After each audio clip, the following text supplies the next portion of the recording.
بسم اللہ الرحمن الرحیم۔ بھارت کے ایک شہر میں ایک چیتا اپنا پیٹ بھرنے کے لیے کتے کے پیچھے بھاگا۔ کتا ڈر کے مارے بھاگتے بھاگتے ایک کھڑکی سے ایک سرکاری ریسٹ ہاؤس کے باتھ روم میں کود گیا جس کا باہر سے دروازہ بند تھا۔ چیتا کتے کے پیچھے بھاگتے ہوئے اس باتھ روم میں داخل تو ہو گیا لیکن باہر نکلنے کا راستہ نہ تھا، اس لیے دونوں پھنس گئے اور کتا اس انتظار میں تھا کہ کب چیتا اسے لقمہ بنائے۔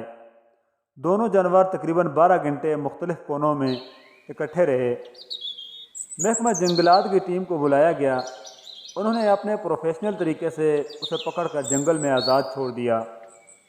اب سوال یہ پیدا ہوتا ہے کہ اتنی دیر دونوں جانور اکٹھے رہے اور چیتے کے پاس موقع تھا کہ وہ کتے کو چیر پھاڑ کر کھا جاتا۔ اس حوالے سے جنگلی حیات کے ماہرین نے بتایا کہ جنگلی جانور اپنی آزادی کے حوالے سے بہت حساس ہوتے ہیں۔ جب انہیں محسوس ہو جائے کہ ان کی آزادی چھین لی گئی ہے تو یہ گہرا دکھ محسوس کرتے ہیں اور یہاں تک کہ اپنا کھانا پینا بھول جاتے ہیں۔ سامعین محترم، یہ واقعہ بیان کرنے کا مقصد یہ ہے کہ آزادی ایک ایسی چیز ہے کہ جو حیوان بھی محسوس کرتے ہیں اور ہم انسان ہو کر اپنی آزادی کی قدر نہیں کرتے۔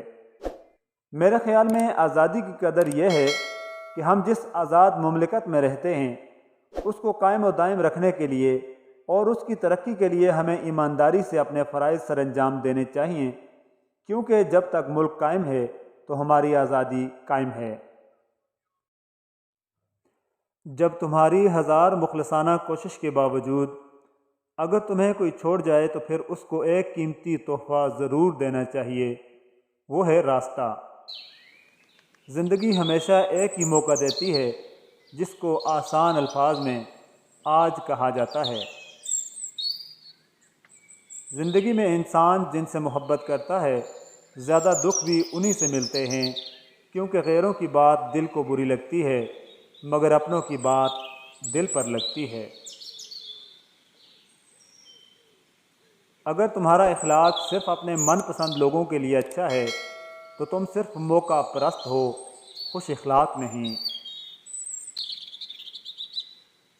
تعلیم حاصل کرنی ہے تو اس کا پہلا اصول یہ ہے کہ اپنے الفاظ میں احترام پیدا کرو اور اپنی آواز کو نیچا رکھو۔